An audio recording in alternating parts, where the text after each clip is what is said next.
미취학부 자리 자체가 그럴 거예요. 인간에 대한 가장 그 폭발적인 성장이 일어날 때가 미취학 때잖아요. 뇌가 가장 완성될 때도 그렇고요. 가장 중요한 시기예요. 어제 그 실화 탐사대 보고 정말 경악을 금치 못했는데 산후도우미가 와가지고 아이를 막 하는 거 보고 정말 화가 나더라고요. 그러니까 아이를 잘 돌볼 줄 알고 맡겼는데 정말 자격 없는 사람이 하는 정말 그런 아이 돌봄? 여러 가지 생각이 드는데 이제 보겠습니다. 정신역학의 기초한 발달 이론 가운데요. 오늘은 미취학부까지만 하고요. 다음 주는 저희가 한 주 쉬고 12월 첫째 주에 취학부, 그 다음에 12월 둘째 주에 청소년, 그 다음에 네트워크 교회와 어떻게 하면 우리가 구역 모임 인도할 수 있는지에 대한 것들로 하도록 하겠습니다. 그래서 오늘 프로이드 가운데서는 남근기까지 하고 저희가 마치거나 에릭슨 조금 나가다가 마치도록 하겠습니다.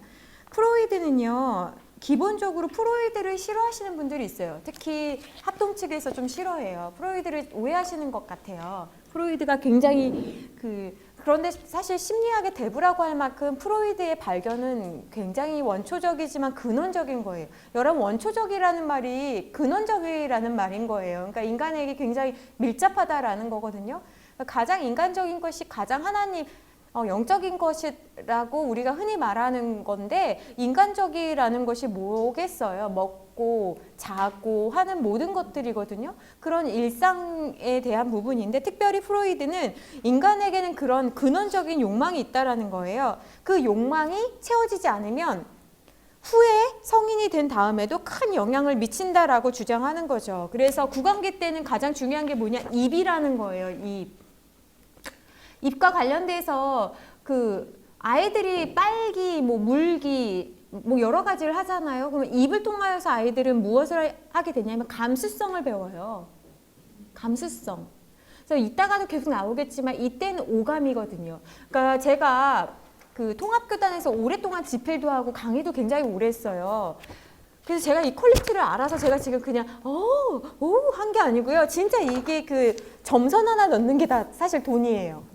돈 얘기하기 싫지만 사육자들 다 굉장히 이게 돈이고요. 퀄리티 이렇게 나오기가 굉장히 쉽지가 않아요. 그러니까 사실은 적자 내면서 하는 거예요. 저희 사실 이 세사큐팅 이런 얘기 굉장히 많은 수고를 하면서 우리 PD님 웃으셨어. 이거는 빼주시길 바라요. 네.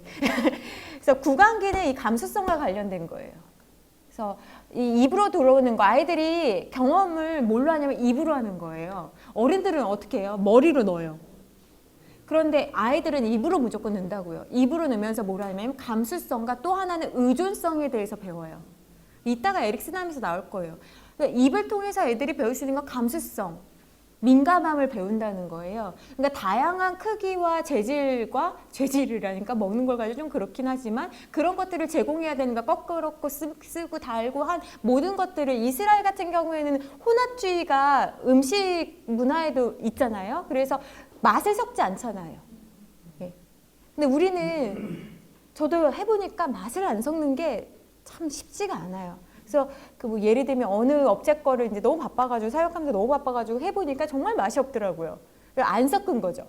섞어도 2가지 정도 이렇게 섞는데, 그런 것들이 감수성, 어떤 맛인지 쓴맛도 알아야 되고, 사실 그런 거죠. 그리고 의존성. 철저하게 누군가를 의존할 수밖에 없는. 그래서 이것이 나중에 신과도 연관이 돼요. 그러니까 부모를 의지할 수 없는 사람은 하나님을 의지할 수가 없어요. 저는 사실 그런 의미에서는 진짜 불신자예요. 왜냐하면 저는 결혼을 한 다음에도 엄마에게 고춧가루 떨어졌다고 얘기를 해본 적이 없어요. 그러니까 그게 의존성이, 그러니까 내가 너무 독립적이어서가 아니고요. 이렇게 얻어먹어 본 적이 없는 거죠. 그렇게 커보지를 못해서 누구한테 달라는 소리를 못하는 거예요. 누가 좀 줬으면 좋겠는데 그런 얘기를 못하는 게. 그런데 제가 지난주에 말씀드렸잖아요. 하나님께도 똑같이 그런다고. 누구한테 좀 달라고 그랬어야 되는데, 그러니까 하나님 앞에서도 굉장히 독립적으로 서 있느냐, 꼿꼿하게 안 주시면 말고요. 막 이런 식인 거죠. 학문기. 학문기는 학문을 통해서 모든 욕망이 있는 거예요. 학문기는 뭐예요? 싸고 그 다음에 만지고 이런 것들에 대한 건데, 학문기를 통해서 아이들은 나중에 어떻게 되냐면 사회적으로 결정된 일에 대해서, 내가 배설한 것에 대해서 찬성과 반대를 표현할 수 있는 능력이 생겨요. 아 진짜 웃기죠. 이 학문 하나 가지고 뭐 거기까지. 왜냐면요, 학문은요 이제 내가 처음으로 세상에 배출한 내 작품이에요. 예, 내 작품인데요. 이것에 대해서 앞으로 이때 욕구가 충족되지 않으면 앞으로 어떤 사람과의 대인관계 가운데 찬성과 반대를 표할 수 있는 능력이 생기는 거예요. 그래서 이 욕구가 불충분해지면 어떻게 되냐면 완고한 사람이 되는 거예요. 안 내면. 그러니까 배변도 안 내. 못 내. 예? 그런 사람이 되는 거예요. 완고한 사람. 그리고 너무 내. 공격적인 사람. 그리고 지저분해. 잘 안 치워줬어. 그리고 부끄러워해. 아니 모든 사람이 하는 건데 부끄러워해. 그리고 이 욕구가 불충분해지면 계속 모아. 어떤 애들은요, 그 배변을 한 다음에 말을 안 하거나 모으는 애들이 있어요. 아까 싼 데다 위에 또 싸. 정말 엄마 화나죠. 그렇게 되는 경우가 있다. 그래서 이때 어떻게 우리가 처리할 것이냐는 이따 다른 학자들 이론을 통해서 그걸 조금 더 말씀드리겠습니다. 이미 사역자분들은 공부를 하셨을 거예요. 그래도 중요한 것들을 다시 한번 복습하는 시간으로 하셔도 좋겠습니다. 남근기는 무슨 말이냐면 성기에 관련된 거예요. 아이들이 만지작거려요. 특히 남자아이들. 저는 이제 그런 걸 처음 봐가지고 저는 남자아이를 키우는데 놀랬죠. 근데 저희 남편을 불렀어요. 저게 정상인 거냐? 저게 만작거리는 게 저거를 내비둬도 되는 것이냐? 아니 왜냐면 집에서는 괜찮은데 밖에서 그러면 혹시 그럴까 봐. 근데 괜찮은 거다. 그러니까 그러면서 아이들은 무슨 마음이 있냐면 아들 같은 경우에는 엄마랑 결혼하고 싶다는 얘기를 종종 하죠. 예. 그리고 딸 같은 경우에는 아버지. 이게요 이때 끝나야 되는데 이때 해결되지 않으면 언제까지 되냐? 커서도 그런 거예요. 근데 여러분 아버지 같은 남편은 없어요. 결혼을 못해. 특히 아버지가 좋은 분이면 좋은 분일수록 더 그렇죠. 우리 아버지는 정말 특별한 분인 거죠. 나에게는. 그죠? 아버지 같은 남편 만난다? 결혼 안 하겠다는 얘기예요. 그래서 이때는 이성에 대한 열망이 막 싹틉니다. 얘는 어떻게 생겼는지, 얘는 왜 앉아서 소변을 보는지 너무 궁금한 거예요. 근데 우리 어른들의 시각을 가지고 너 자꾸 이런 거 하면 변태된다 뭐 이런 이야기 하면 안 되는 거죠. 애들은 부끄러움을 모르는 때니까요. 예, 그래서 프로이드는 이렇게 정리를 하고 프로이드의 이론을 바탕으로 그렇지는 않다. 에릭슨은 뭐라고 그랬냐면 아까 그 프로이드가 자기에 대한 욕구를 내적으로 특별히 성적 욕구와 관련돼서 정리를 했다면 에릭슨은요 그렇지 않고 자아라는 거는 이 사람과의 관계를 통해서 성장한다라고 주장한 사람이 에릭슨이에요. 그러면서 에릭슨은 뭐라고 그랬냐면 혼자 발달하는 게 아니라 여러 가지 복합적인 요인이 있다라는 거예요. 사람이 발달을 하려면. 그러면 사람이 이 사람과의 관계들을 통해서 발달을 하는데 에릭슨한테 발달은 뭐냐면 갈등을 해결하는 과정이라는 거예요. 갈등을 어떻게 해결할 수 있느냐. 그러면서 에릭슨이 굉장히 중요한 이야기를 하는데 뭐라고 이야기를 하냐면 교육의 적절성이라고 얘기를 해요. 그게 뭐냐면 교육에는 그때 딱 받아야 되는 적절한 시기가 있다라는 거예요. 그럼 그 시기 놓치면 끝인 거예요. 그 전 단계로 갈 수가 없어요. 그럼 프로이드랑 좀 비교를 해보면서 보면은 영아기 때, 그러니까 구강기를 통해서 애들이 자꾸 뭘 넣는단 말이에요. 이게 나쁜지 안 나쁜지도 모르면서 넣는단 말이에요. 근데 이걸 하면서 누구를 보면서 아이들이 알게 되냐면 이걸 넣을 때 누구를 봐요? 양육자인 엄마나 보모를 본단 말이에요. 그래서 아이들이 보모의 얼굴이 밝으면 내가 수용받는다는 느낌을 받는 거예요. 근데 보모의 얼굴이 인상을 쓰고 있거나 슬프면 아이들이 어떻게 해요? 같이 울거든요. 그러니까 신생아실에서 한 명 울면 막 다 난리가 나는 그런 거잖아요. 울면 나도 슬퍼.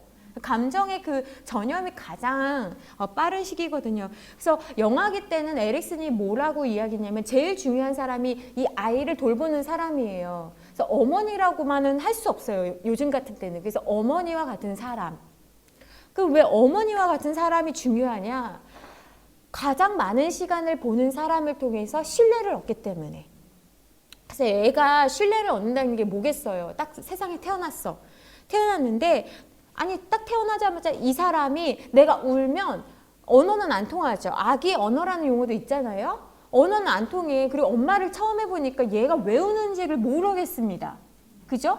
어떤 간호사는 기가 막힌 능력이 있어가지고 애가 왜 우는지를 이렇게 막 그때 TV쇼 보니까 막 맞추더라고요. 외국의 어떤 간호사는. 이건 지금 배가 고파서, 이건 신경질이 났고, 이건 몸에 지금 뭐가 날카로운 게 벌레가 물었고, 뭐 여러 가지로 와, 진짜 어떻게 하면 그렇게 해야 될까? 그분은 아마 달인인 것 같아요. 그런 일에. 근데 대부분 우린 초짜잖아요. 근데 우리가 하나 할 수 있는 거는 잘 몰라. 애가 울어. 나중에 영아부도 하실 때 애가 울어. 뭐 어떻게 해야 되냐? 재빨리 가는 거예요. 그러니까 부모가 할 수 있는 일은 재빨리 반응해 주는 거예요. 초신자도 마찬가지예요, 여러분. 교회 처음 왔어. 뭐가 뭔지 몰라. 응? 그럴 때 어떻게 해줘야 되느냐? 뭐가 뭔지 몰라. 인상이 왜 지금 안 좋은지 몰라. 그런데 어떻게 해줘야 돼요? 재빨리 반응을 해줘야 된다고요. 뭐 어떻게 주보가 필요하세요? 아니면 뭐 화장실 안내해 드릴까요? 그러면 어떻게 되냐면 신뢰. 내가 환영받고 있는 느낌? 나를 조금 귀찮게 하지는 않지만 나한테 필요한 정보를 주는 느낌을 받는다는 거죠. 그래서 요즘 책들은 최근에는 그런 책이 없지만 한때 베스트셀러 가운데는 아이들의 버릇을 위해서 아이들에게 그 수면 시간과 먹는 시간을 시간에 맞춰서 몸무게와 그 용량에 맞춰서 이렇게 해주는 그런 책들이 굉장히 유행했어요. 저도 그 책을 몇 번을 읽었죠. 어른들은 그 책 보고 경악을 이제 저희 시어머니 같은 경우에 너는 배워서 그런지 모르겠지만 막 이러시는 거죠. 왜냐면 저도 처음엔 그렇게 했었거든요. 근데 생각을 한번 해봤어요. 권사님 배가 고파요. 집사님 배가 고파. 밥을 안 줘. 며느리든 누구든. 그리고 12시 되기까지 기다리래. 나 지금 배고픈데. 그럼 화가 나요, 안 나요? 엄청 난대요. 엄청 나실 것 같아서 제가 여쭤본 거예요. 엄청 나요. 엄청 나는 거예요. 아니 우리도 그렇잖아요. 그리고 우리도 용량이 예를 들면 전도사님, 예를 들면 전도사님은 밥을 많이 안 드세요. 소화가 안 돼서 3분의 2 정도만 드시고 싶어요, 오늘. 그런데 신방은 좀 먹어야겠다. 그냥 어디 편한 집에 갔는데 한 그릇 더 먹으라고, 나 이 정도면 된다고 웃으면서 얘기를 했는데 계속 먹으라고 막 이렇게 계속 쳐다보고 있어요. 그러면 기분이 어때요? 너무 불편하죠. 그리고 이제 그때부터 우리가 체하잖아요. 그쵸? 막 체하고 불편하고 신방도 아닌데 왜 이러야 되나 뭐 이런 생각들을 하거든요. 그러니까 이게 우리도 양이 있죠. 그리고 우리가 배고플 때 먹는 게 제일 맛있잖아요. 아이도 마찬가지예요, 여러분. 아이의 기본적인 욕구가 채워지지 않으면 신뢰가 쌓이지 않는다는 거예요. 그러니까 아이들은 내가 울면 이 사람이 뭔지는 몰라도 재빠르게 와서 나를 따뜻하게 돌봐주는 사람을 통해서 신뢰. 그리고 중요한 게 뭔지 알아요? 신뢰는 어떻게 쌓이는지 아세요? 신뢰는 예견을 통해서 생기는 거예요. 예견. 예측. 예를 들면 내가 울고 있어. 가짜 울음이라고도 하잖아요. 왜 애들이 가짜 울어요? 나 보라는 거잖아요. 엄청 아파. 나 보라는 거잖아요. 왜 다 커는 애도 남편들은 가짜 울음을 할까요, 목사님? 죄송합니다. 그런 게 있어요. 그죠? 엄청 사랑받고 그러니까 애나 어른이나 우리 다 그렇잖아요. 저희 남편도 가끔 설교 너무 힘들다 그러면 제가 이제 우쭈쭈 하다가 이제 승질이 나면 때려쳐버려. 그러면 이제 우리 남편이 조용히 이제 문 닫고 들어와서 이제 때려쳐. 그러니까 신뢰라는 거는 예견을 통해서 쌓인다는 거예요. 그러니까 내가 똥을 싸서 불편하겠죠. 근데 웃고 있어. 왜냐? 조금 있으면 엄마가 와서 누군가가 와서 도와줄 것이라는 예견이 되기 때문에. 근데 여러분 신뢰가 쌓이지 못하면 신뢰 없음의 상태가 되는 게 아니라 불신으로 빠진다는 거예요. 근데 이 불신이란 게 어떻게 되냐? 나도 못 믿어. 똥을 싼 배고픈 나도 못 믿고 나를 돌봐준 상대를 통해서 세상을 보잖아요. 이때는 이 세상이 전부잖아요. 그러니까 부모가 구축한 세상이 전부거든요. 근데 이 세 개도 못 믿게 되는 거예요. 그러니까 나도 못 믿고 남도 못 믿고 나중에는 어떻게 돼요? 그 통로이신 하나님도 못 믿게 되는 거예요. 여러분 왜 십계명에서 부모를 공경하라고 했을까요? 그리고 부모를 공경하지 않으면 우상 숭배한 것처럼 왜 돌로 쳐서 죽이라고 했을까요? 네? 왜 그럴까요? 그게 굉장히 중요한 그 메커니즘이 있는 거예요. 연결고리가 있는 거예요. 부모를 통해서 하나님을 보기 때문에 그래요. 그래서 아버지와 문제가 있는 사람 하나님에 대해서 또는 이성에 대해서 관계가 어렵거든요. 대인관계에 있어서. 자기도 못 믿고 남도 못 믿고. 예견이 안 되는 거예요. 세상에 제일 불편한 리더가 예견이 안 되는 리더예요. 그 생각해 보세요. 그러니까 아이를 양육하는 부모나 교사가 해야 할 가장 중요한 거는 그럼 신뢰를 얻는 거예요. 그럼 예견이 가능하려면 이 상대로 하여금 예측이 가능하려면 어떤 사람이 돼야 되겠어요? 일관성 있는 태도를 보여야 되는 거예요. 여러분 한번 생각해 보세요. 애들이 아무리 컸어도요. 일관성 있는 태도를 보이는 게 너무 중요한 거죠. 부모인 내가 또는 교사가 내가 오늘 지금 기분 좋아. 그래서 막 웃어가지고 노래 부르면서 막 웃고 있어. 근데 갑자기 뒤돌았더니 오늘은 몸이 안 좋으니까 갑자기 막 얼굴이 짜증이 들어가 있어. 진짜 무서운 거죠. 옛날에 그 이효리가 했던 민박집 거기에서 이상순이 그런 얘기를 하더라고요. 이효리가 너무 많이 바뀌어가지고 같은 여자랑 사는 느낌이 안 난다고.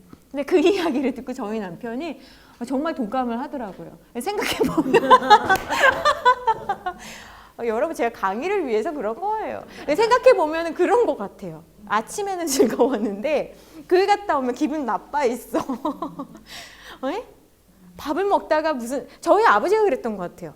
기분 좋게 먹다가 갑자기 이렇게 도시는 포인트가 있는데 이 도시는 포인트를 못 잡겠는 거예요. 그래서 저희 가족들은 사실은 밥을 먹을 때 항상 우리 3명은 그랬어요. 오늘도 조심히, 말 조심, 눈빛 조심. 왜냐하면 언제 포인트가 이게 화나는 포인트를 모르니까요. 지금도 사실 되게 조심하거든요. 그러니까 일관성 있는 태도가 있으면 예측이 되잖아요. 이 사람이 언제 화가 날지를 아는데 언제 화가 날지를 모르니까 조심만 하게 되는 거예요. 그럼 믿을 수가 있어요? 믿을 수가 없다라는 거예요. 그러니까 우리는 사실은 이 사람이 왜 기분이 좋은지 또는 이 사람은 어떨 때 화가 나는지가 알아야 되거든요. 이게 바로 예측 가능이잖아요. 예측 가능이 안 되면 신뢰가 안 되라는 거죠. 그러니까 상대는 어떻게 돼요? 애가 계속 불안하는 거예요. 그러니까 교회 학교 와가지고요. 불안해가지고 엄마랑 못 떨어지는 애들이 있어요. 그러면 선생님 지금 잠깐 봤는데 선생님한테 붙겠어요? 그럼 우리 어떻게 해요? 우리 어떻게 해요? 강제로 우선 막 떼내려고 하잖아요. 애는 떼져요? 울고 불고 난리 나죠. 이거 기도해야 될 문제인가요? 이거 어떻게 해야 돼요? 여러분 이럴 때 어떻게 해야 합니까? 언제까지? 익숙해질 때까지. 엄마가 사실은 대예배 드리기 싫어. 잘 됐죠? 여러분 그럼 모르죠. 우리 사역자들은 다 알아요. 그죠? 사실 정말 다 알아요. 말을 안 할 뿐이지 다 합니다. 우리 다 알아요. 봐주는 거지. 네. 그래서 저는 할 때 6주를 줬어요. 6주. 유예 기간을 6주를 주고 그리고 엄마한테 얘기를 해요. 사실은 이게 여러 가지가 있어요. 아이가 사실은 엄마나 다른 세계에 대해서 불신하기 때문에 그런 거예요. 두 번째는 엄마 자신의 부족함 때문이에요. 엄마가 사실은 가서 예배 드려 하는데 엄마도 사실은 마음으로 끈을 연결하고 있어. 굳게 연결해서 너랑 나랑은 떨어지면 안 돼. 아니 이걸 왜 여기서 하고 있어 이런 거를. 집에서 해야지. 여기서 뭐하는 무슨 꼭 로미오와 줄리엣처럼 막 안 떨어지려고 난리를 쳐요. 왜 그러는지 정말 이해가 안 되네. 여기서 하고 있거든요. 그 앞에서. 그러면 애들 막 맞이하고 있는데 여기서 울고 불고 그러면 엄마는 나중에 지쳐서 화내다가 나중엔 아니면은 애가 도대체 말을 안 들어서 오늘은 제가 데리고 잠옷실을 데려갈게요. 그러면 엄마도 믿음이 아무것도 아니고 아이도 아무것도 아닌 게 돼요. 저도 잠옷실을 한번 들여보니까 너무 편해. 목사님 모르시죠? 잠옷실 최고예요. 예배 드리면서 음료 먹지. 애 간식 먹으면 떨어뜨리면 나도 먹지.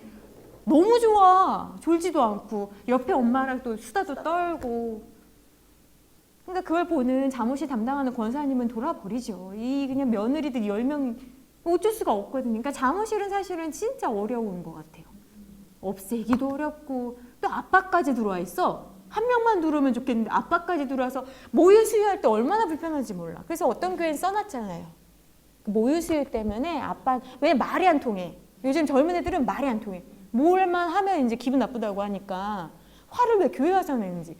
그래서 모유 수유 때문에 아빠는 되도록 이렇게 본당에서 드려주세요라는 아주 구체적인 눈 있으면 다 볼 수 있는 그거를 딱 이제 잠옷실에다 붙이면 이제 아빠들이 들어오기가 사실은 되게 불편하거든요. 그냥 딱 이렇게 하고 막 먹여야 되는데 근데 아빠 있다고 또 이렇게도 너무 어렵고 불편해요, 진짜. 그래서 그 잠옷실을 몇 세까지만 사용할 수 있도록 안내문을 예를 들면 12개월이나 그렇죠. 엄마한테 절대적인 필요한 시간들이 또 있잖아요. 또 아무튼 그렇게 좀 이렇게 규정을 하지 않으면 애매한 사람들끼리 어렵다. 교회에서 정확하게 안 해놓으면 애매한 사람들이라고 하면 이제 잠옷이 담당자, 잠옷실은 한 명이라도 더 또 욕심 있는 또 무리가 있으면 또 잠옷실 한 명이라도 더 받아들여. 영화부는 자꾸 줄고 유아부는 있는데 막 굉장히 어려워지니까 구체적으로 어떻게 해야 할지를. 그래서 신뢰라는 게 굉장히 중요한데 그런 의미 때문에 아이들이 주중에도 신기한 게 있잖아요. 직장 다니는 부모님이라고 아이들이 안 떨어지는 게 아니에요. 집에 있는 아이들일수록 안 떨어집니다. 그렇지 않아요, 전도사님? 집에 있는 아이들일수록 왜 그럴까요? 부모님이 집에만 같이 있는 경우가 많은 거예요. 공간에만 같이 있지 같이 뭘 해주지 않은 거야. 그런 경우가 굉장히 많아요. 그죠? 우리 전도사님 너무 잘하실 것 같아요. 눈빛만 보면 딱 알아요. 근데 그러니까요. 얘네가 지금 처음 보는 사람들이 너무 많은 거예요. 그래서 사실은 아이들한테 다양한 경험을 해준다는 것은 엄마 말고 다른 양육자랑 키우는 게 그러니까 구역 모임이 너무 좋아요. 사실은. 네? 그 애 데리고 저는 정말 우리끼리 하는 얘기니까 애 데리고 마트는 가면서 교회 나누더라.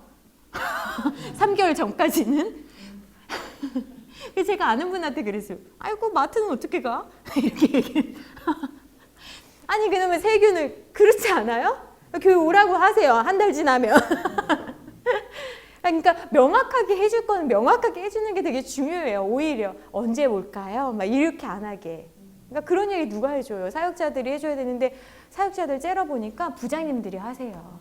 부장님들이 보기 좋게 이렇게. 네. 그러니까 언제 교회에 나와야 되는지 그리고 교회 뜰 밝기 또는 교회 처음 온 날 같은 경우에 환영해 주잖아요. 안 해주는 교회도 있지만 그럴 때 어떤 선물을 하면 좋을지 언제 오면 좋을지 아니 어떤 애들은 24개월 된 다음에 엄청 큰 애를 막 들고 와가지고 교회 첫 달 밟았다고 하는데 이걸 어떻게 해야 될지를 모르겠더라고요. 목사님 이런 거를 정해주지 않으시면 24개월 이따만큼 큰 애들 데리고 와가지고 막 첫 달 밟긴 밟았잖아요. 그러니까 이거를 기간을 언제까지 해줄지를 이걸 좀 해야 돼요. 그래서 그래야지 아이들이 빨리 신앙생활을 해야 되잖아요. 그러면 그동안 논단 말이죠. 네. 그래서 그런 것들을 그리고 선물을 어떤 걸 해줄지 그래서 어떻게 기념이 되고 상징이 되고 아이에게 의미가 될 수 있는 걸 할지 그러니까 교회에서 선물 하나 주는 것도 사실은 부모가 신뢰하지 못하기 때문에 영합을 안 맡겨요. 막 봤더니 이게 후졌어. 냄새나. 그럼 맡기겠어요? 어머니도 뽀뽀 그냥 하면은 속으로 막 욕하는데 시어머니가 뽀뽀했어. 그러면 해가지고 어머 3개 넘게 어머니 손 씻으셨어요? 어머니 요즘 뽀뽀하면 안 된대요. 왜 그거 사실 참 그거 어려울 것 같아. 내가 이뻐서 뽀뽀했는데 그쵸 어려울 것 같아. 근데 또 이해도 돼. 얘한테는 처음이잖아요. 이게 참 어려운 것 같아요. 그죠? 그래서 나오미 학교 같은 거 해야 돼요. 시어머니 학교. 괜한 걸로 상처받지 않게. 네? 우리 며느리 세상에서 제일 이상한 며느리가 아니라 요즘 것들 이해하는 것 좀 이렇게 해야 될 것 같아. 그리고 요즘 룩 같은 며느리들도 시어머니 이해하기 클래스 좀 해야 돼요. 이런 거. 세대 갈등이 그런 데서 일어나거든요. 그러면 이제 마음이 상해가지고 옷도 갈아입고 했는데 어머니 앞치마라도 이거 면 아니시잖아요. 너무 어려운 거야. 너무 어렵고 어떻게 해야 되는지 참. 그래서 여러분 이 시기에 영아기 시기에 아이들이 불신을 하게 되면 나중에 어떻게 되냐면 편집증 환자가 되는 거예요. 편집증이 뭔 것 같아요? 막 뭘 수집한다? 이런 것보다도요 어떻게 하냐면 뭘 막 편집하는데 어떻게 편집을 하냐면 예를 들면 저 세 분이 나를 보고 저기 세 분이에요. 저 세 분이 나를 보고 이렇게 얘기하다가 우리 눈 마주칠 수 있죠.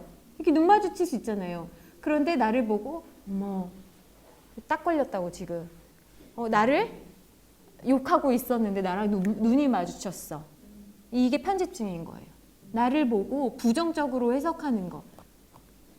그러니까 타인들이 나에 대한 말도 안 했는데 아까 무슨 얘기 했어요? 막 이런 분들 있죠. 아까 혹시 제가 오기 전에 무슨 얘기 하셨어요? 막 이런 어디서 진짜 많이 듣던 얘기다, 그죠? 그런 분들 이제 우리끼리만 그러니까 남들이 모여 있으면 내 욕하는 줄 아는 분들 이게 편집증 초기 이제 이렇게 되는 거죠. 근데 사실 저도 편집증이 있었던 것 같아요. 제가 초등학교 4학년 때 제 친구 거를 훔쳤어요. 제 친구 걸 왜 훔쳤냐면 제 동생이 그러는데 누나 그 집에 가봤더니 제게 있다라는 거예요. 제 물건이. 그래가지고 가서 봤더니 정말 제 물건이 있더라고요. 그래서 제가 너무 화가 나가지고 4학년 때 걔 거를 훔쳤어요. 그런데 그 뒤로 무슨 마음이 있냐면 뭐가 없어지면 누가 가져간 것 같은 마음? 그게 청년이 된 다음에도 사실은 있었어요. 그러니까 뭔가가 없어지거나 하면 마음에 부정적인 사건이 남아서 누가 이거 가져간 거 아니야? 막 이런 마음이 드는 거예요. 그래서 얼마나 많이 기도했는지 몰라요.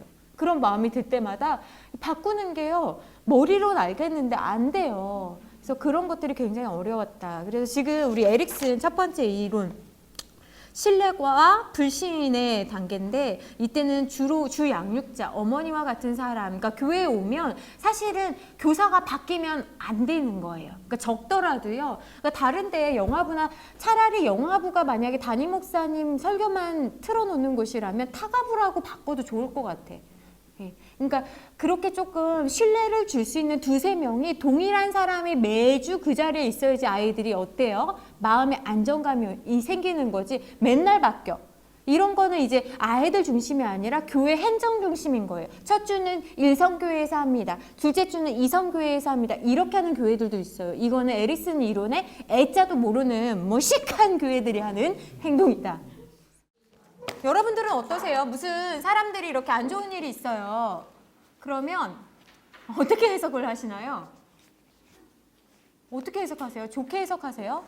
안 좋은 사건이 왔어. 그러면 아니요, 제가 그러니까 저한테 안 좋은 사건이 왔을 때 그걸 어떻게 삼키고 가시는지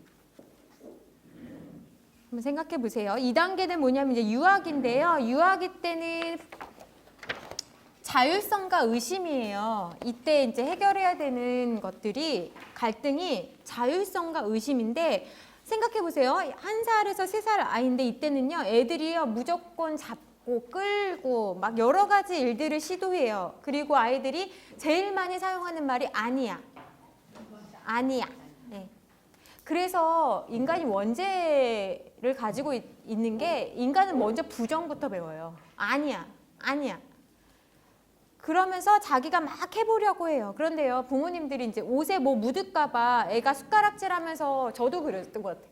워낙 깔끔한 여자다 보니까 뭐 이렇게 입에 막 묻혀. 그럼 어떻게 하냐면 어떻게 해요? 대체로가 바로 닦아줘. 네, 초짜 엄마들 바로바로 닦아줘. 그러면 애가 어떻게 돼요? 나중에는 먹는 것보다 닦아주는 거랑 똑같아. 한 번 먹고 한 번 닦아주고 한 번 먹고 닦아주면 어떻게 돼요? 아이들은 나를 깨끗하게 해주신다가 아니라 어떻게 돼요? 내가 하는 일에 무슨 문제가 있구나 라고 오해한다고요. 이게 자율성이에요. 내가 처음으로 시도한 거잖아요. 숟갈질 잘해요? 당연히 못하지. 그럼 밥이 어디로 가요? 식탁 밑으로 떨어져요. 그리고 엄청 지저분해져. 저도 이게 되게 숙제였어요. 이 더러움을 잡는 것. 아기 학교 할 때도 그런 아이들이 막 엄청 많잖아요. 막 양말에 밟히고 막 저만 그런 게 아니라 소위 깔끔하다는 권사님들 못 참아. 쫓아다니면서 정말 손수건 가지고 일로 와 찌찌찌찌 막 하면서. 근데 아이들은 어떻게 생각하냐? 내가 한 것에 문제 신호를 지금 어른이 보내고 있다라고 생각을 한다고요. 그렇겠죠? 걔네들 입장에서 생각해보면 그렇겠죠. 제가 어떤 분도 봤냐면 애들이 막 색칠하고 있어요. 색칠 잘 할까요? 못해요. 그러나 우리는 칸은 있잖아요. 그죠? 색칠 못해. 막 이렇게 칠하죠, 애들이. 엄마가 어떻게 해요? 뒤에서 손을 잡아주고 이렇게 하는 거야. 제가 농담으로 화를 버럭 냈어요. 이게 애가 하는 거냐, 엄마가 하는 거냐. 여기 지금 무슨 학교냐? 아기 학교라고. 그럼 아기가 이게 냅두라고. 근데 대부분 부모가 어떻게 해요? 그때부터 이제 헬리콥터가 시작되는 거죠. 손을 뻗어가지고 이렇게 칠해야지 막 그러면서 애들이 똥을 가지고 만지작거려요. 애들이 더러운 거 알아요? 몰라요? 몰라. 근데 더럽다는 개념은 어떻게 배워요? 할머니, 엄마, 찌지. 그죠? 찌지. 택! 이렇게 손치고 그러면 나쁜 거 이거 하면 한 대 맞는 거. 그럼 아이들이 어떻게 되냐면 그런 시도조차도 안 해요. 아이들은 사실 자기 몸에서 첫 번째 나온 게 똥이에요. 죄송해요. 배변. 배변이란 말이죠. 그래서 어떤 애들은 배변을 가지고 찰흙 만지듯 쑥 넣어가지고 꺼내가지고 이렇게 하고 있는데 깜짝 놀랐어. 오 마이 갓. 이거 진짜. 이거 어떻게 해요? 이거 어떻게 해야 돼? 그쵸? 근데 아이가 지금 처음으로 한 칭찬받을 일이라고 말은 잘 못해도 빠빠 하면서 했어요. 그럼 어떻게 해줘야 돼? 칭찬해 줘야 된다는 거예요. 그러면 뭐가 잘한다고요? 자율성. 내가 한 일에 대해서 정당하게 저 사람이 가치를 부여하는 게 자율성이잖아요. 그런데 만약에 아까 말씀드린 것처럼 아이의 손을 대신해서 엄마가 숟갈질 할 때 입 닦아주고 그림 대신 그려주고 여기 그런 분들 좀 있을 것 같아요. 얼굴 딱 보니까 얼굴이 정돈돼 있으셔. 그런 분들 얼굴이 정돈되어 있는 분들은 그랬을 것 같아. 그러면 어떻게 해야 된다고요? 아이들이 자기가 하는 것들을 의심하게 되고 내가 하는 것들을 못마땅하게 여기는구나 하면서 무엇이 생기냐면 수치심이 생긴다. 근데 수치심은 인간 최초의 감정이에요. 두려움과 수치심. 언제? 아담과 하와 때. 그래서 원래 벗었잖아요. 선악과 먹기 전부터 얘네들이 벗었거든요. 근데 선악과 먹은 다음에 뭐라 그래요? 내가 벗었으므로 두려워 숨었다고 하잖아요. 그러니까 이 수치심이라는 거는 뭐냐면 원래 아무것도 아닌 건데 부끄러워하는 감정, 원래 부끄러움이 있잖아요. 근데 그 부끄러워하는 감정에서 더 나아가서 아무것도 하고 싶지 않은 상태가 되는 게 수치심인 거예요. 정말 교회 안에서 수치심을 느끼면요, 아무것도 하고 싶지가 않아요.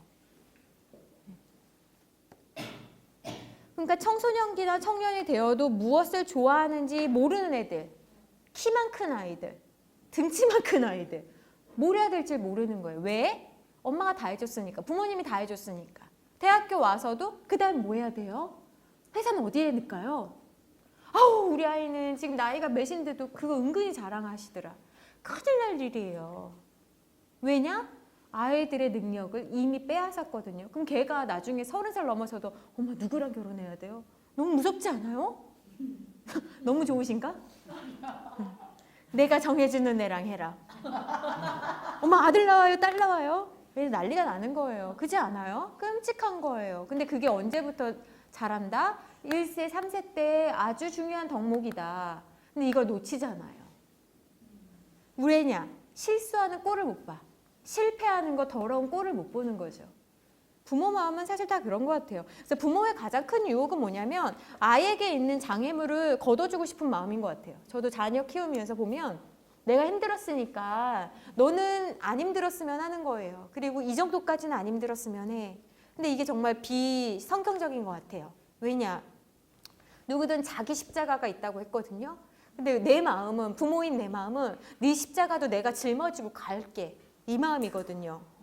그래서 문제는요, 우리가 들고 있는 십자가가 아니라 누구와 함께 그 길을 가느냐인데 우리는 옆에서 보면서 네가 똥을 가지고 놀고 있구나. 네가 숟가락질을 처음 했어 하고 경탄과 막 경의와 감탄으로 박수 쳐주면 되거든요. 그럼 아이가 너무 신나서 또 해.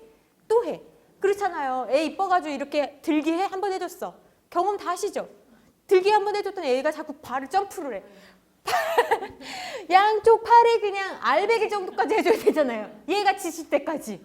나는 그게 아닌데 한 번 해주고 그냥 끝내려고 했는데 얘가 계속 발을 해가지고 팔이 그냥 다음날 쓸 수도 없을 정도로. 그러니까 우리의 일은 사실 얘가 뭔가를 하면 아이가 커서도 마찬가지예요. 예? 대학교에 가든 누구 데려왔어. 마음에 엄청 안 들어. 그런데 나는 너는 믿어. 그쵸? 예를 들면 두 사람이 왔어. 내 잔식이야. 얘 모르겠어. 들어보니 별로야. 내가 기대했던 게 아니야. 근데 난 얘는 내 자식이잖아. 너를 믿는 거지. 너의 선택을. 그럼 박수 쳐줘야 돼. 네가 지금까지 들어온 말씀이 있고 내가 어떻게 살았는지를 아니. 박수 쳐주는 거예요. 자기 십자가지. 내가 얘기했다. 하고 고맙다. 나랑 결혼해줘서. 우리 아들이랑 결혼해줘서. 우리 딸이랑 결혼해줘서 고맙다. 이게 맞잖아요. 박수 쳐주고 네가 네 길 가는 건데 집에도 모두 그렇게 되는 거죠. 네. 그래서 여러분 칭찬이 안 되면 적어도 내버려 두세요. 넘어지게. 저도 어렸을 때 우리 아이가 어릴 때 이게 넘어지잖아요. 그럼 저는요 정말 가제트처럼 손이 딱 가가지고 탁 해주고 싶은 게 제 마음이에요. 그런데 배운 게 있어서 일어나 막 왜 울어 막 피 막 무릎 깨져가지고 일어나 툭툭 털어 가자. 그럼 이제 가는 거예요. 난 안 예쁘겠어요, 그죠? 남의 아이는 막 달려가가지고 툭툭 털어주고 막 일어나 괜찮아 이렇게 우쭈쭈 하는데 내 아이한테는 일어나 털어 가자. 왜냐? 그렇게 키워야 되니까, 그죠? 세 번째는 뭐냐면 에릭슨이 이야기한 세 번째는 주도성이에요. 주도성. 이게 덕목이 되게 중요합니다, 여러분. 에릭슨 이론에 따르면 앞으로 갈 수도 없고 후로도 갈 수 없다고 하지만 잘 생각해보면 신앙이랑 제가 비슷하다고 말씀드렸잖아요. 처음에 교회 오면 뭐부터 생겨요? 신뢰가 생겨야 된다고. 그래야지 오죠. 그죠? 그 다음에 뭐예요? 할 일을 해주게 해주는 거예요. 네? 할 일을. 와서 제일 먼저 할 수 있는 게 뭐겠겠어요. 여자는 뭐 우리 한국 문화에서는 요리하는 거나 뭐 하는 거. 근데 우리 교회는 제일 무서운 데가 식당이잖아. 군기반장들이 다 거기 가 있어. 너무 무서워 죽겠어. 그죠? 누가 이걸 옮겼어요? 딱 그러면 이제 뭘. 아니 우리가 할 수 있는 게 노래 부르는 거랑 음식하는 거밖에 없는데. 그렇지 않아요? 새로운 사람이 오면 어디다 보내실래요? 자율성. 그죠? 생각해 보세요. 그쵸? 너무 재밌지 않아요? 그래서 주도성이에요. 이 주도성은 뭐냐? 이제 유치기. 4살, 5살이에요. 그래서 4살, 5살 때는 주도성을 키워야 되는데 이때부터 이제 애들이 물론 그 전부터 어린이집을 가지만 이제 어린이집이 아니라 유치원 이제 좀 어린이집과 유치원. 그러니까 이제 가정을 벗어나서 처음으로 하는 사회생활인 거예요. 그래서 부모가 아닌 다른 아이들이랑 사귀는 시기예요. 그러니까 이때는 부모도 처음이고 아이도 처음이에요. 그래서 어떻게 해야 될지, 어떤 게 정말 부모의 역할이고 아이의 역할인지를 모를 때가 많아요. 그러니까 선생님이 가장 어려운 것 같아. 어린이집 선생님, 유치원 선생님이 가장 어려울 때 같아요. 근데 대부분 아이가 너무 귀하죠. 그리고 이뻐요. 근데 제가 늘 부모 교육할 때 말씀드리는 게 내 눈에만 예쁜 거예요, 사실. 근데 자꾸 보여주게 된다? 저도 그래. 아는데 자꾸 보여주게 돼. 권사님들도 그렇고 목사님들도 그렇고 뭐 하나 나오면 너무 이쁘니까 보여주게 돼. 하나님 마음도 그럴 것 같아. 그렇지 않아요? 나는 보여주는 자녀인가? 숨기고 싶은 자녀인가? 하나님도 자랑하시잖아요. 그죠? 근데 아무튼 내가 너무 예쁜 내 아이를 나처럼 유치원 선생님이나 교회 선생님도 그럴 거라고 생각을 해요. 여기서부터 우리의 그 기대를 낮춰야 돼. 내 눈에만 이쁜 거거든요, 사실은. 아이들은 서로 달라요. 그러니까 어떤 아이들한테는 이것이 폭력이 아닐 수도 있고 어떤 아이에게는 폭력이 될 수도 있는 거예요. 같이 사는 것을 좀 배워가는 걸 배워야 되는데 하나인 아이들이 너무 많다 보니까 교회에서도 굉장히 어려워요. 막 누구랑 같은 반 되지 않게 해주세요. 막 이러고 일방적으로 어떤 집만 또 힘들게 하는 말도 있고 굉장히 어려워요. 그래서 같이 이렇게 하는 거 하려면 어떻게 하겠어요? 애들끼리는 사실은 별일이 아니거든요. 애들끼리는 항상 별일이 아니야. 그걸 해석하는 부모가 별일인 거죠. 그러니까 부모들끼리 친해지게 하는 자조 모임을 계속 만들어야 돼요. 그러니까 우리가 친하면 아유 뭐 이렇게 핥혔어도 마음은 아주 뜯어지게 아프지만 아유 그냥 하는데 안 친해. 그러니까 이제 아빠 장로님한테 전화해. 아니 이번 주에 했는데 그렇게 했고 이렇게 했다. 전도사님 아무 말씀도 안 하시고 속상해 죽겠어요. 아니 신방도 안 왔어. 이제 이렇게 되면 이제 일이 이제 가지고 그러니까 이게 그러니까 서로 친하게 할 수 있는 사실 아기 학교는 아기에게 신앙 교육하는 것보다는 부모에게 기독교적인 가치관 세워주는 거예요. 어떻게 키우라고 애들 놀라고 하는 그러니까 부모님들은 문화센터 오듯이 오지만 진짜 아기 학교의 숨은 목적은 그게 아니거든요. 예. 왜냐하면은 유아 세례나 세례의 목적도 그거잖아요. 얘가 교회의 일원이 돼서 얘가 신앙 고백할 때까지 우리 교회 공동체에서 이 아이를 잘 양육하겠습니다라는 서양을 가지고 키우듯 그렇다라는 거죠. 그래서 이 아이들 시기에는 아이들이 스스로 것을 잘 챙기고 넣고 할 수 있는 주도성을 발휘할 수 있도록 격려하고 지켜줘야 돼요. 그래서 이때 선물로 많이 나가는 게 뭐예요? 가방. 내 거 챙기는 거. 그래서 가방을 사주는 거예요. 여기다 담아오라고. 네가 해오라고. 예. 그냥 가방을 보기 어떤 분들은 모르고 그냥 보기 좋아서 그냥 단체 선물인 줄 아는데 그게 아니고요. 내 건 놓고 하는 거 제일 좋아할 때거든요. 그래서 작은 가방, 뭐 풍뎅이 모양도 있고 뽀로로도 있고 이렇게 하는 이유가 아이들이 그렇게 챙겨오라고. 그리고 아이들이 이때 되게 변덕스러워 보여요. 왜냐하면 이거 가지고 놀다가 갑자기 또 이걸 가지고 놀아. 다른 애가 가지고 놀고 있으면 내 건데 하고 막 가요. 예, 이게 못 돼가지고 그런 게 아니고요. 호기심이 많아서예요. 그러면 어떻게 해야 되냐? 저는요, 애들이 이때 호기심이 엄청 많아요. 근데 이때부터 만약에 권위적으로 막 조용해, 묻지 마, 막 이렇게 하면요, 아이들의 창의성을 굉장히 이제 저해시키는 거예요. 애들이 이때 주도성이 있어야 되거든요. 근데 주도성은요, 그냥 생기는 게 아니에요. 내가 뭘 해봐야 되잖아요. 그래서 저 아이 키울 때 아이를 키울 시간이 별로 많지가 않았어요. 왜냐면 너무 바빴어요. 사역이 너무 많아가지고. 막 집에 가면 그래도 9시부터 밤 10시. 얘는 1시간은 꼭 놀아줬어요. 놀이터에서. 안 되면 한 40분, 30분. 어쨌든 매일매일 엄마와 함께 하는 시간. 근데 그럴 때도요, 제가 마트 갈 때는 할 때, 너가 오늘 우리 대장이라고 해요. 그러면 너랑 똑같이 하겠다고. 그럼 얘가요, 이렇게 가면서 뒤를 쳐다봐요. 정말 똑같이, 예를 들면, 이렇게 걸으면 나도 이렇게 걸어요. 얼마나 창피한지 알아요? 다 커가지고 이렇게 가는. 네, 근데 얘가 이렇게 가면 나도 이렇게 걷고, 얘 옆으로 가면 나도 이렇게 걸어요. 그럼 누가 좋아할까요? 애가. 그러면서 계속 뒤를 쳐다보는 건 뭐예요? 진짜 하는지 안 하는지를 본다라는 거예요. 근데 그렇게 하면서 지금도 지 거를 잘 챙겨요. 네. 자기가 하는 것이 옳다라고 생각을 해요. 그렇게 하면서 내가 한번 해보자 하는 게 진취성이잖아요. 근데 진취성은요, 그냥 안 생긴다는 거요. 막 청소년 애들한테 얘는 뭘 좋아하는지 모르겠어요. 얘는 지가 하는 게 하나도 없어요. 그렇게 키운 거예요, 사실은. 그렇게 키웠잖아요. 그러니까 옷도 내가 뭘 골라야 될지 아니 어렸을 때부터 그렇게 해줬으니까 옷도 이렇게 그러니까 뭐 좀 하려고 그러면 그 애들이 또 이때 잘해오는 게 작품이에요. 어린이집이랑 유치원에서 왜 이렇게 작품을 많이 해와. 진짜 어디다 갖다 놔야 될지는 모르겠어요. 옛날엔 다 모아놨었어요. 너무 많아 너무 많아. 그러면 이제 여러분 애들이 해온 거야. 주도적으로 해온 거야. 근데 이 주도성이 발휘가 되지 않으면 나중에 어떻게 되면 죄책감이 생긴다고 그랬잖아요. 그럼 애들이 엄마 작품을 해왔어요. 지금도 해오잖아요. 초등학생이어도 해오거든요. 그러면 여러분 너무 많아. 어떻게 버리실래요? 검은 봉지에다가 이렇게 몰래 안 걸리게 잘 때, 재활용 버릴 때 싹 버려야 돼요. 아니 이게 안 걸리는 게 중요해요. 왜냐? 얘가 가져왔을 때 천재 났네, 천재 났어. 이걸 어떻게 이렇게 해왔어? 정말 너는 손재주가 아빠 닮았다. 너는 훌륭하다, 야.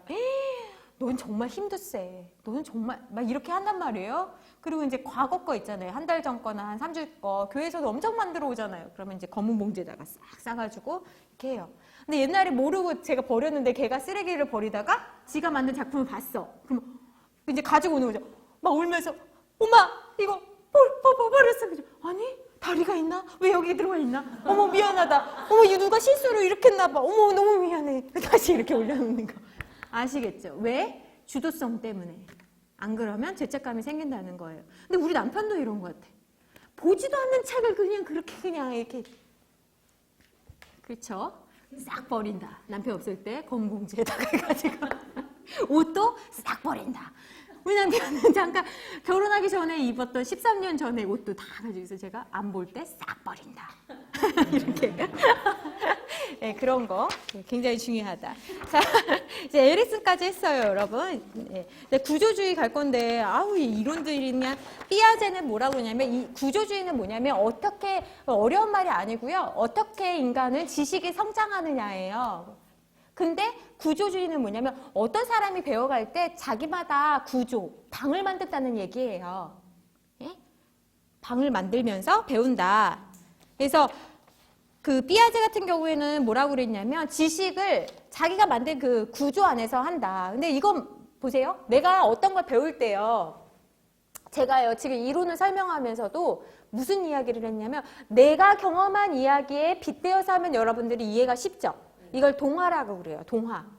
동화는 비슷한 거 있잖아요. 내가 경험했던 거에 맞춰서 이해하는 거. 그러니까 우리가 설교 들을 때나 그럴 때는 전혀 본문 주의하거나 해석할 때는 눈물이 안 나는데 어렵게 살거나 힘든 사람들 막 이렇게 복음 전하다가 핍박받은 이야기나 아니면 힘든 이야기 들으면 막 눈물이 나는 게 동화가 됐기 때문에 그런 거예요. 그 사람 이야기 들으면서 아, 나도 옛날에 그런 적이 있었는데, 나도 시집살이 너무 힘들었었는데, 나도 망한 기억이 있었는데, 나도 예수 믿는다고 막 핍박받았던 기억이 있는데 라는 게 동화인 거예요. 그래서 어떤 사람은 배울 때 그 동화, 그러니까 나랑 비슷한 걸 연결시키는 게 동화예요. 그러면 보세요. 나랑 맞지 않는 것도 있을 수 있죠.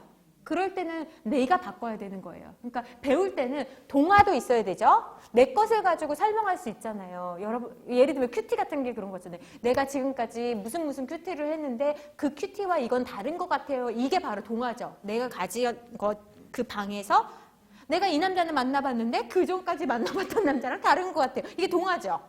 점점 이상한 예화로 가고 있어요.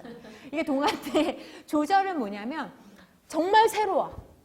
예를 들면 구속사적 큐티예요. 예를 들면 정말 새로워. 큐티는 알겠는데 내가 모르겠어. 이럴 때는 무슨 노력이 필요하냐면 조절이 필요한 거예요. 나를 바꾸어가는 노력. 이런 걸 안 하면 뭐가 되는 줄 아세요? 나를 바꾸어가는 노력을 안 하면 자 따라하겠습니다. 꼰대. 꼰대가 됩니다. 그래서 애들이 요즘 뭐라고 해요? 나 때는 마리아를 라떼는 마리아로 바꿨잖아요. 하도 나 때는 마리아 해가지고 진짜 애기 가졌을 때 애기를 저는 이제 우리 아이가 되게 열이 많아요. 그래서 이제 약간 이렇게 시원하게 한다고 하고 지하철을 탔는데 생전 처음 본 할머니, 할아버지들이 애를 이렇게 춥게 하고 태웠다고 엄청 또 혼난 거예요. 라떼는 말이야. 자기를 바꿔가는 노력을 하지 않으면 교회에서나 가정에서나 정말 말하고 싶지 않은 꼰대가 된다. 그래서 꼰대가 되지 말아야 되는 것들을 몇 가지를 조사했어요. 첫 번째는 뭐냐면 어리다고 함부로 가르치지 마라. 이게 꼰대라는 거예요. 어리면 무조건 우선 가르치려고 그러잖아요. 그게 바로 꼰대다. 라떼는 말이야. 이러면서. 김치는 말이야. 어머니 저 김치 사 먹어요. 이렇게 되는 거죠. 네, 예를 들면 두 번째. 험하고 속된 말은 걸러라. 그러니까 나이 들수록 자꾸 센 말을 해. 왜? 안 들으니까. 그러니까 자꾸 부정적인 말하고 그러니까 가끔 만나는데 부정적인 말하면 좋겠어요? 그러니까 무조건 제가 우리 친정엄마한테 그래요. 가끔 만나는데 응? 안 좋은 말하면 참 좋겠다. 올케가. 무조건 잘한다고 해. 예를 들면 그렇게. 성도도 마찬가지예요. 교회에 많이 나오는 애들이라고 해서 죄송합니다. 성도님들은 혼내도 돼. 예를 들면 가르쳐도 돼. 수준이 되니까. 주일만 오는데 혼내. 안 되는 거예요. 그렇지 않아요? 네. 근데 이것도 중독이 있어요. 자꾸 혼나잖아요? 정신병 걸려요. 혼나는 게 좋아. 오늘도 혼내주세요. 막 이런 성도들 봤어. 진짜로. 그게 좋아. 차라리 마음 편해. 오늘도 혼나는 게 좋은 거예요. 그러니까 이게 메커니즘이 또 있는 거예요. 혼내는 목사님, 혼남을 받으면서 막 즐거움이 생기는 성도. 둘 다 건강하지가 않은 거죠. 세 번째는 뭐냐면 잘못했으면 인정해야 돼요. 그래야지 꼰대가 안 된다고요. 잘못했는데 끝까지 말 안 하고 하고 미안하면 이거 먹어 하면 그냥 미안하다고 말을 해요. 네? 그러니까 잘못했으면 미안하다고 말하기. 되게 중요합니다. 지금은 맞춰주지만 나중엔 안 맞춰줍니다. 네, 분명 말씀드렸어요. 지금은 힘이 있으니 맞춰주지만 나중에 안 맞춰줍니다. 자식도 성도도 안 맞춰줍니다. 그래서 피아제는 뭐라고 그랬냐면 감각운동기는 뭔지 알겠죠? 아이들이 감각, 오감을 통해서 지식을 배워나간다는 거예요. 그러니까 잡기, 빨기, 잡으면 안 될 거 잡고 빨면 안 될 거 빨면서 아, 이건 엄마가 웃으니까 되고 이거는 인상 찡그리니까 안 되는구나. 소리의 높낮이를 통해서 표정을 통해서 안다고요. 그게 감각이라고요. 얘네들이 지식이 없잖아요. 그걸 통해서 배우는 게 감각운동기다. 그 다음은 전조작적 사고기라고 그래서 뭐냐? 조작이 뭐예요? 조작이 운영하다, 뭐 열다, 뭐 이런 거잖아요. 그죠? 근데 조작하지 못하는 시기인 거예요. 그러니까 이때는요, 아이들이요, 언어를 사용하지만 무슨 말인지를 몰라요. 그러니까 2세에서 6세는요, 무슨 말인지 알죠. 아는 단어도 있지만 정말로 막 구체적으로 논리정연하게 말하는 애들은 이상한 아이인 거죠. 조기교육 너무 많이 배운 아이예요. 그리고 부모님한테 말 배운 걸 그대로 하더라고요. 지난번에 유치원 아이인데, 유치부 아이인데 어떤 아이가 그러더라고요. 여름 수련회를 하면서 왜 교회에서 회비를 받아요? 이래요. 그래서 너무 놀랍죠? 걔 누구 얘기예요, 지금? 니네 엄마가 했구나, 속으로 제가. 니네 엄마 그렇게 안 봤는데 실망이야. 엄마 아빠가 한 얘기를 얘가 했겠죠. 얘가 뭘 알겠어요. 그러니까 설교 때 애들한테 질문하잖아요. 그러면 애들이 막 폭발적으로 손들면서 그래요. 우리 엄마 아빠 싸웠어요. 우리 엄마는 욕도 해요. 우리 아빠 술 먹어요. 막 애들이 막. 예, 자기가 하는 말이, 자기가 미치는 말에 파급 효과가 어디까지인지를 몰라요. 그리고 정말 신기한 건요. 그래서 이 전조작적 사고기에는요, 다른 사람의 관점에서 생각할 수가 없어요. 이거를 우리 뭐 심리학, 교육학 배운 사람들은 무슨 용어로 설명하냐면 자기중심성. 이 이기적이란 말이 아니에요. 다른 관점을 생각을 못한다고. 내가 본 게 전부라고 생각하는 거예요. 그러니까 까꿍이 마찬가지인 거예요. 까꿍을 하면서 애들이 기뻐하는 게 다른 사고를 생각을 못해. 까꿍하면 너무 신기한 거야. 없었다가 생기고 없었다가 생기고 이게 지금 너무 신기한 거예요. 아이에게는. 보이는 대로만 믿는다고요. 그러니까 시청각 자료도 굉장히 중요한 거 써야 되는 거예요. 보이는 걸 전부라고 하거든요. 근데 어떤 전도사님들은 이제 몰라서 이런 이론 안 배우거든요. 신학부에서. 그래서 막 패션 오브 크라이스트 막 사순절 때 틀어. 애들 경기나죠. 막 울고불고 무서워서 우는 건데 은혜 받은 줄 알아. 그러니까 이게 무식하면은 이렇게 애를 잡는 거예요. 깜짝 애들한테는 너무 무서운 거예요. 어른이 봐도 눈물 나고 너무 죄송하잖아요. 근데 애들은 그게 그냥 공포인 거죠. 그러니까 아이들은 아이들에 대한 이해가 없으면 이런 일을 한다는 거예요. 그리고 또 웃긴 게 아이들은요, 둘이 대화를 하고 있는데 서로 다른 이야기 하고 있어요. 그러면서 계속 얘기한다? 너무 웃기죠? 근데 애들만 그러는 줄 알아요?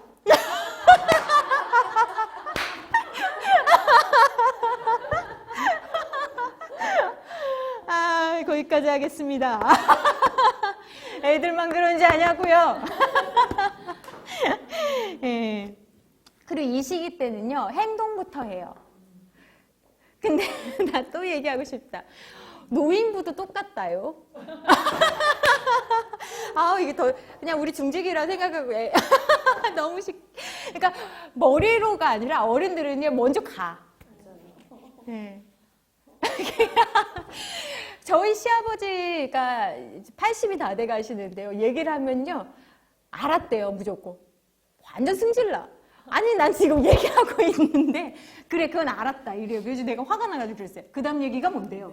그때 우리 아버지가 막 웃으면서, 아니, 그냥, 아니, 안다 그러고 꼭 이상한 행동을 해놓으셔. 이상한 거 사놓고.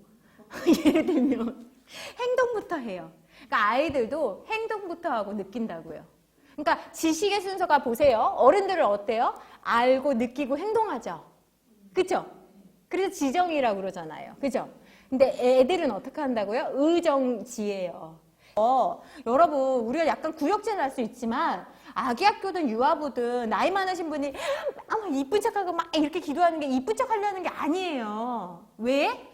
애들이 행동부터 배운다고 그랬죠. 그러니까 눈 감고 막 이쁘게 하고 막 율동 막 안 되는데 장로님들이 막 하고, 이게 중요한 게 행동으로 아이들은 찬양을 배우고 기도는 두 눈을 꼭 감는 거고 눈 뜨면 절대 안 되는 것 같고 막 이런 거죠. 지금은 눈 뜨고도 우린 기도도 하고 막 하잖아요. 다 되잖아요. 지금은요. 그런데 이때는 모방을 통해서 배우기 때문에 그렇다. 그러니 어떤 모습으로 예배 시간에 있어야 되는지 부모랑 교사한테 가르쳐야 되는 거죠. 그죠?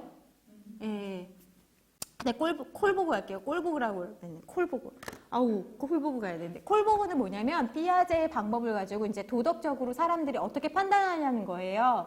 근데 여러분, 콜보그는 제가 지금 말씀드렸어요. 무슨 말씀이냐면, 콜보그는요, 나이로 이거를 단계를 하지 않았어요.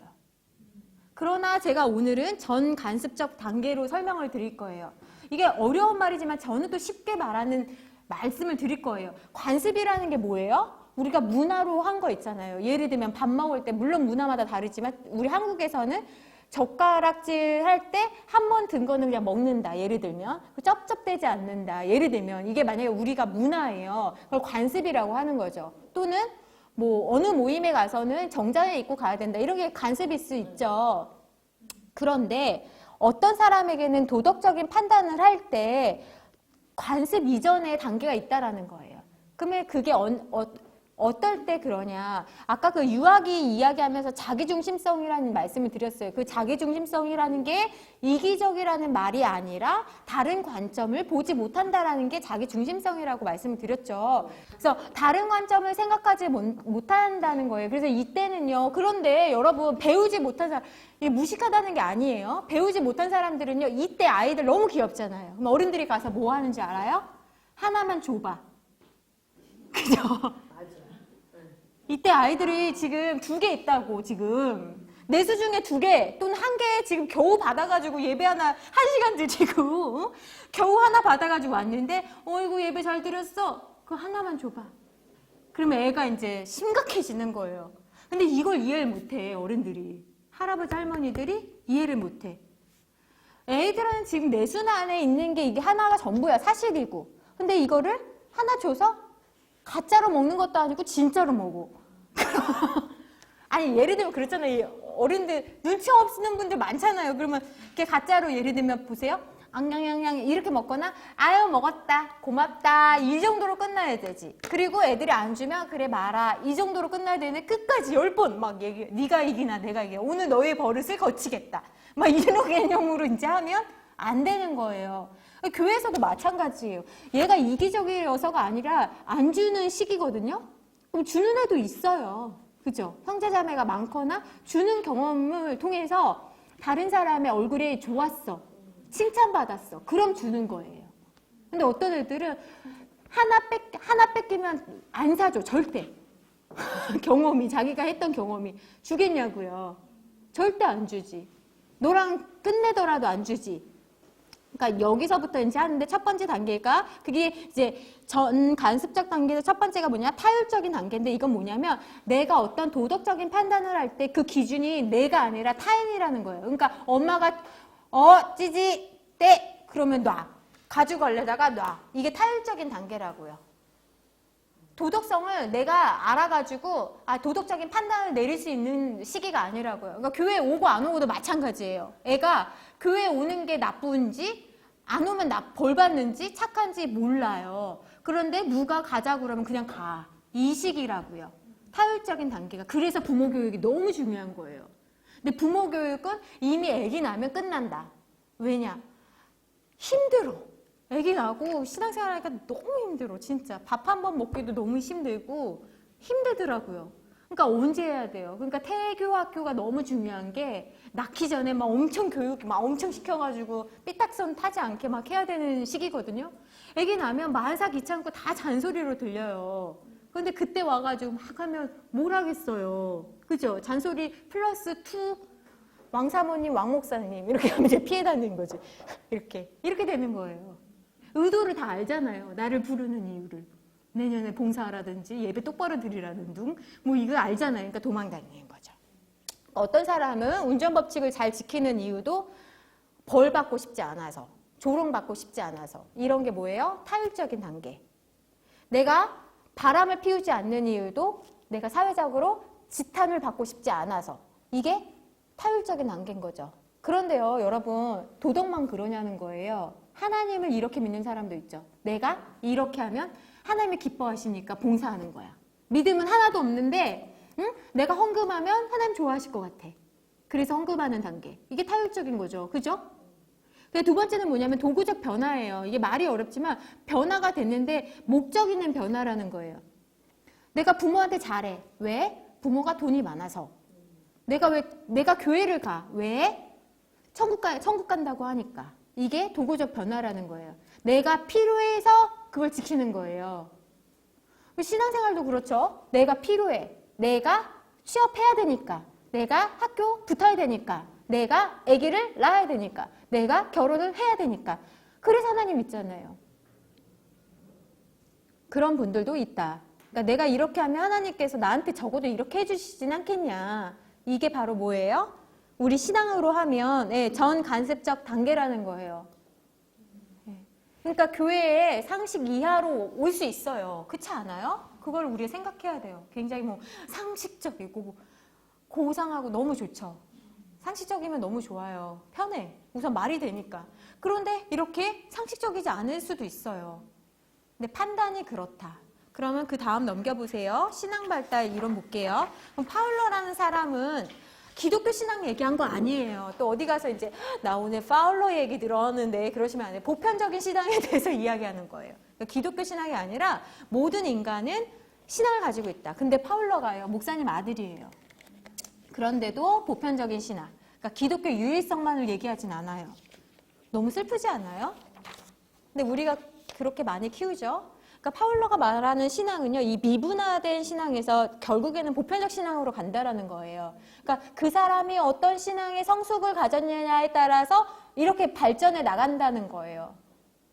근데 또 들을 것도 있어요. 첫 번째는 신앙이 발전한다, 발달한다라는 것에 대해서 우리는 귀 기울여야 돼요. 어떤 사람도 거기에만 정체되어 있지는 않다라는 거예요. 그런 희망이 생기죠. 두 번째는 뭐냐면 우리 신앙이 진짜 자기중심적에서 다른 인류와 세계를 향하여서 공헌할 수 있는 보편적인 신앙으로 가야 된다라는 거예요.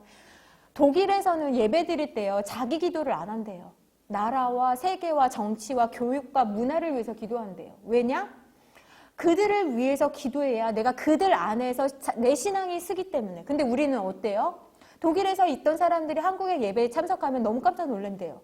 우린 다 자기 기도하다가 마지막에 어쩔 수 없이 나라와 민족을 위해서 기도하고 가잖아요. 우리 수준이 그래요. 그러니 기독 장로하면 비웃고 기독 권사하면 비웃는 게 너무 창피하지 않아요? 근데 저는 그 비판에서 저 자신도요, 빗나갈 수가 없는 것 같아요. 다른 게 기복적인 게 아니잖아요. 자기중심적인 거. 우리 가족 잘 되면 남이 물에 빠져도 뭐 상관없잖아요. 우리 아이가 잘 되면, 내가 시집 잘 가면. 미분화된 신앙은 뭐냐면 0세에서 2세인데 이게 다 연결이 돼요, 여러분. 신앙을 전해주는 대상과 내 자신이, 아기가 분리되지 않는다는 거예요. 그게 미분화예요. 분화가 뭐예요? 떠나는 거잖아요. 그죠? 사실은 배에서 나올 때부터 우리는 떠나기 시작해야 돼요. 근데 우린 참 신기하게 배에서 나올 때부터 넌 내 거야. 내 아바타. I love you so much. 막 이러지. 우리 아이가 작년에 기도할 때 금요철야 기도하는데 막 기도를 하다가 이렇게 너무 열심히 기도하니까 너무 이쁜 거예요. 저렇게 안 해도 되는데 막 엄청 열심히 막 하더라고요. 그러더니 이제 I love you so much 막 이래요. 그래서 장난하는 줄 알았어요. 근데 봤더니 진짜 진지하게 그 한 문장 딱 알거든요. I love you. 그 얘기가. 예. 그래서 제가 어제 큐티하면서 그랬어요. I love you so much 한다고 우리가 신앙이 아니다. 그래서 이제 이야기했는데 미분화된 신앙이라는 건 뭐냐면 내 뱃속에서부터 나오면 이게 분화가 된 거거든요. 근데 우리는 그때부터 내 새끼 하면서 다시 끌어안죠. 이게 진짜 하나님께서 우리를 딱 이렇게 하시면 이제 내가 내 발로 걸어가야 되는데 참 어려운 것 같아요. 그러니까 신앙을 전해주는 대상과 내가 분리가 되지 않아요. 이게 전도할 때도 마찬가지잖아요. 그가 보는 하나님은, 제가 너무 잊지 못하는 말이, 제가 고1 때 예수님 만나고 제가 엄청 날라리로 살고 싶었거든요. 완전 날라리는 아니지만 날라리 그 주변머리에서 언제든 탈출하고 싶은, 정말 그렇게 살았는데 내 친구들이 그랬어요. 고1 때 내 친구들이, 제가 응원단장을 하다가, 딱 응원단장 할 목소리잖아요.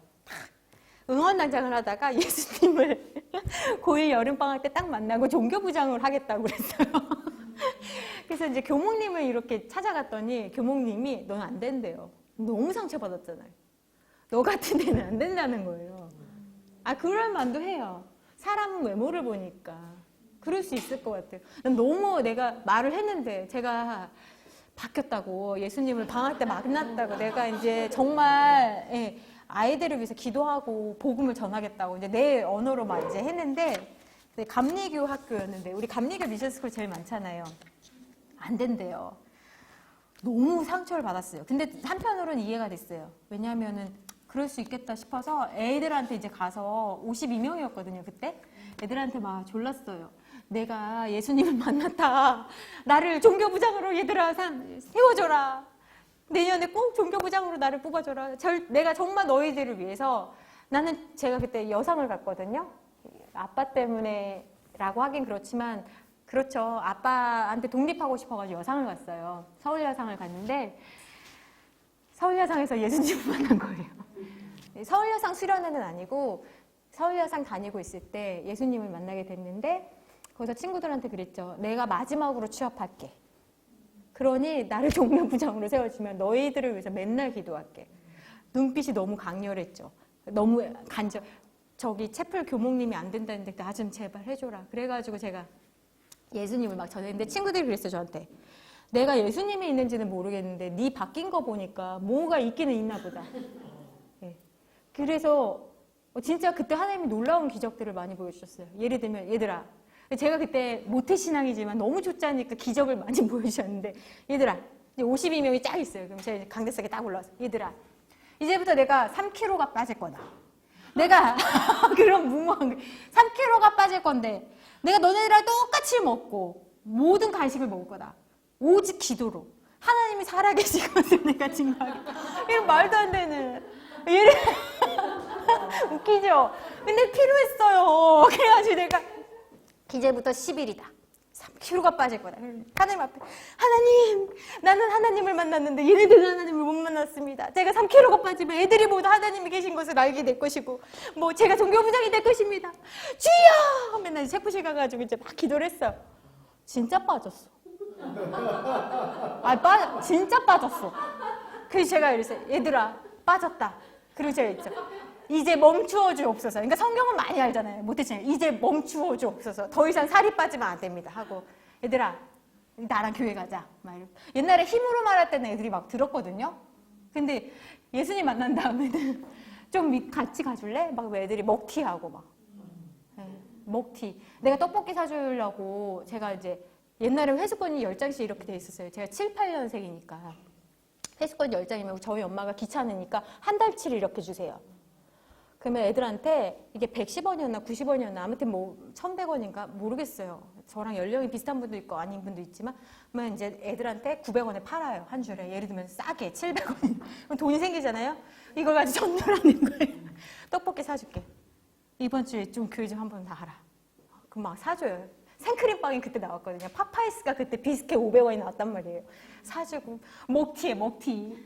월요일날 얘네를 보면 부글부글 막 올라와요. 이거 때려 진짜 이런 옛날이었으면 한 주먹 이런 욕을 바가지를 해야 될 것들을 막 이러면서 이제 하는데 아무튼 얘네들은요. 그러면서 진짜 초짜 애들이 예수님을 만났어요. 초짜 애들이. 그러니까 저의 그 모든 삶은 그 전과 그 이후로 이제 갈라지는데 그 애들이 그랬어요. 너를 보니까 진짜 뭔가가 있구나. 왜냐면 제가 미쳤거든요, 진짜. 내가 울었어요, 나중에는. 너 알잖아, 내가 치마 짧게 입고 머리 앞 이렇게 해가지고 내가 춤 연습 맨날 하고 했던 거 알잖아, 내가. 어? 내가 방학 때 예수님을 만났다고 이년아! 막 이러면서. 네. 그러니까 애들이 알잖아요. 제가 놀았던 애인데 갑자기 눈이 이렇게 내려와가지고 울고 막 교회 한 번만 가달라고 그러고 막 종교부장. 공부 잘하는 애들만 종교부장 있거든요. 옛날엔 다 그랬어요. 공부 잘하는 애들. 그죠? 찌질한 애들이 종교부장, 이제 말 잘하는, 손재주 있는 애들이 미화부장. 그러니까 부장들은 공부 잘하는 애들이 했지. 노는 애들은 그런 거 안 한다고요. 근데 이제 애들한테 막 쫄라가지고 그래서 2학년 때부터 종교부장이 됐어요. 교목님은 안 시켰지만 아이들의 다수의 표를 얻어서 종교부장이 되고 종교부장의 활동을 아주 열심히 정말 아이들의 그 취업을 위하여서 매일 기도 노트를 가지고 그랬죠. 그리고 부활주일에는 시키지도 않았는데 계란을 삶아가지고 2호선을 돌면서 안녕하십니까. 저는 서울여상 2학년 누구입니다. 여러분 제가 오늘 온 것은 부활절을 맞아요. 여러분에게 계란을 드리기 위해서 왔습니다. 그랬더니 어떤 어르신이 학교에서 이런 거 시켰냐고 화를 막 내시는 거예요. 학교 전화하겠다고. 그래서 아니에요. 이거 내가 집에서 가져온 거예요. 그랬더니 어린애가 왜 그러냐고. 그래서 내가 예수님을 만났거든요. 아무튼 내가 말하는 그가 그 신앙의 대상이 된다는 게 얼마나 감사하고 또 무서운지. 그렇지 않아요? 시어머니는 할 말 다 하면 안 되고 왜? 복음 때문에. 권사님은 집사님들 잡으면 안 되고 왜? 복음 때문에. 힘이 있는 자는 힘이 없게 하는 게 복음 때문에. 이게 우리가 말하는 그 대상과 내가 일치되는 것이 전도죠. 그게 바로 미분화된 신앙이라는 거예요. 그러니까 애들이 하나님이 그러니까 영아기 때요. 타가부에서 젖병을 물리더라도 우리 이렇게 얘기해야 되는 거죠. 하나님이 이렇게 주셨다.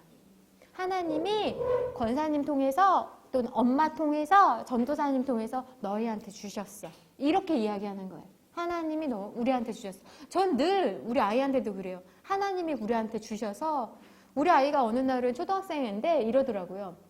엄마 우리 부자예요 이래요. 우리 집 명동이잖아요. 되게 비싸거든요. 아니 엄마 2억 있어요? 이래요. 그러니까 부동산에 뭐 써있는 거 봤겠죠. 아니 1억은요 없는데 엄마 아빠 공부하느라 없다. 1,000만 원은요? 없어. 그때 에? 우리 그지예요? 이래요. 그죠? 상그지다. 그랬어. 애가 놀란 거예요. 너무 실망을 한 거죠, 얼굴이. 그래서 내가 그랬어요. 은율아, 우리가 지금 살고 있는 집이 얼마로 보이니? 내 생각엔 아마 전세로 하면 한 3억이나 4억 정도 될 것 같아. 근데 은율아, 우리 이거 공짜로 살고 있다? 이거 누구 건데요? 교회 거지. 야, 우리는 아무 노력을 안 해도 하나님께서 교회 통해서 우리한테 이렇게 공짜로 주셨어. 이게 능력이지. 돈 있어가지고 자기 돈으로 집에 들어가는 게 능력이 아니고 하나님이 이렇게 주셔서 공짜로 살고 있잖아. 이게 능력인 거야. 우리 왕부자야. 그랬더니 애가 얼굴이 확 피면서 그러네요. 우리 왕부자네요.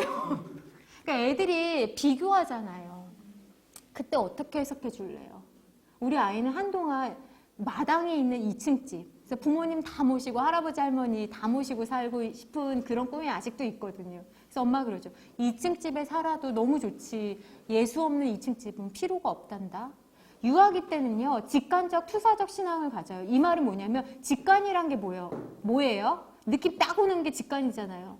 교회라는 곳이 어떤 곳인지 몰라. 선생님이 눈빛으로 아무리 사랑한다, 목소리를 막 구연동화 할지 몰라도요. 아이들은요. 직감으로 딱 이 사람이 나에게 악인인지 성인인지 엄마 앞에서는 나를 좋아하는 척하는지 아닌 척하는지를 안다고요. 그래서 무서운 거예요. 그러니까 아이들 왜 나만 보면 이렇게 경기하죠? 회개하세요. 진짜로. 이게 영이 통해요. 아이들은 가장 무의식이 가깝거든요. 그리고 아이들은요, 투사예요, 투사. 투사가 뭐예요? 뭘 던진다는 건데, 뭘 던져요? 아까 미분화된 신앙이랑 같은 이야기 하는 거예요. 아이들은 내가 느끼는 것을 그 사람도 느낄 거라고 생각을 해요. 사랑에 대해서 아이들은 경험할 때. 그러니까 초신자 남편을 데리고 왔어. 아, 느낌이 안 좋아. 그러니까 그걸 위해서, 그게 직관적 지금 투사적 신앙인 거예요. 그리고 자기 얘기 안 했는데, 이제 초신자인 남편은 그런 얘기 하는 거죠. 목사님한테 내 이야기 흘렸어? 하나님 말씀하시는 건데 이 사람 모르잖아요. 그러니까 목사님 용하다. 이게 아니라 이제 투사가 되는 거잖아요. 가끔 우리가 막 목사님 말씀 통해 들을 때 너무 신기하게 나에게 말씀하실 때 있잖아요. 그때 나한테 말씀하시는 하나님이잖아요. 그렇죠? 그럴 때 알아야 된다라는 거죠.